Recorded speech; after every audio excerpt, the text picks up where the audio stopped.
আজকের ব্লগটা একটু অন্যরকম হবে বন্ধুরা। তো চলো পুরো ব্লগটি দেখো, তাহলেই তোমরা বুঝতে পারবে। তারাপীঠ মন্দির এমন একটা মন্দির, ৫১ শক্তিপীঠের মধ্যে একটা বড় একটা পীঠ। সেখানেও যে পুজোর নামে ব্যবসা হয় সত্যিই আমার জানা ছিল না। সেটা দেখে সত্যিই আমার বেশ খারাপ লাগছিল। যেহেতু বন্ধুরা আমাদের সেই ৩টের দিকে নামিয়ে দিয়েছিল রামপুরা স্টেশনে, সেখান থেকে আমি সকাল না হওয়া অবধি বেরোতে পারছিলাম না। তারপর সেখান থেকে বেরিয়ে প্রায় ভোর ৫টার দিকে একটা অটো করে মাত্র ২০ টাকা ভাড়া নিয়েছিল, আমাদের নামিয়ে দিয়েছিল তারাপীঠ সরণিতে। যেখানে নেমেছিলাম সেখান থেকে একটু হাঁটা পথেই মায়ের সেই তারাপীঠ মন্দির। সেখানে যেতে গেলে আমরা যেখানে ছিলাম সেখানে আমি চান করে ফ্রেশ হয়ে নতুন জামা পরে বেরিয়ে পড়েছিলাম মাকে পুজো দেওয়ার উদ্দেশ্যে।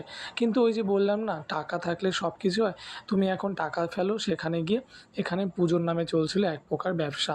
এখানে কোনো ছিল না পুরোহিত ব্রাহ্মণ, শুধু ছিল কি বলো তো, পান্ডা। পান্ডারা ৫,০০০, ১০,০০০, ২,০০০, ৩,০০০ দেবে তোমাদের, একদম পুজোর একদম মন্দিরের সামনে তোমাদের পৌঁছে দেবে। কিন্তু আমি এখানে টাকা দিয়ে আসিনি, আমি এসেছি এখানে ভগবানকে দর্শন করতে আর পুজো দিতে। তো যেটাই হোক না কেন, তো এখান থেকে পুজোর ডালি নিয়েছিলাম। পুজোর ডালিতে ছিল হচ্ছে ফুল প্রসাদ আর জবা ফুলের মালা। জবা ফুলের মালার বিষয়ে বলছি, এটা নিয়েছিল মাত্র ১০ টাকা। ১০ টাকায় এত সুন্দর জবা ফুলের মালা, সত্যি একটু অন্যরকমই ব্যাপার। তো আমি চলে গেছিলাম বিনামূল্যের লাইনে, টাকা দিয়ে যাইনি, কোনো পান্ডার পাল্লায় পড়িনি, বিনামূল্যের লাইনে ২ ঘন্টা দাঁড়িয়েছিলাম। তারপর আমি চলে গেছিলাম পুজো দিতে। কারণ এখানে বললামই তোমাদের, টাকা দিলে তোমাকে নিমিষে তোমাকে মন্দিরের সামনে পৌঁছে দেবে। তো যাই হোক, সেখানে আমি ২ ঘন্টা লাইনে দাঁড়ানোর পর মন্দিরের ভেতরে প্রবেশ করেছিলাম। তারপর মায়ের পুজো দিলাম, দিয়ে সেখান থেকে বেরিয়েছিলাম।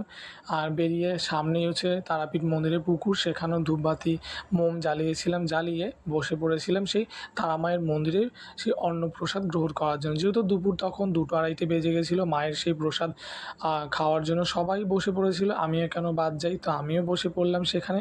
তারপর সেই মায়ের প্রসাদ খেতে গিয়ে আমার একটা আজব ঘটনা ঘটেছিল।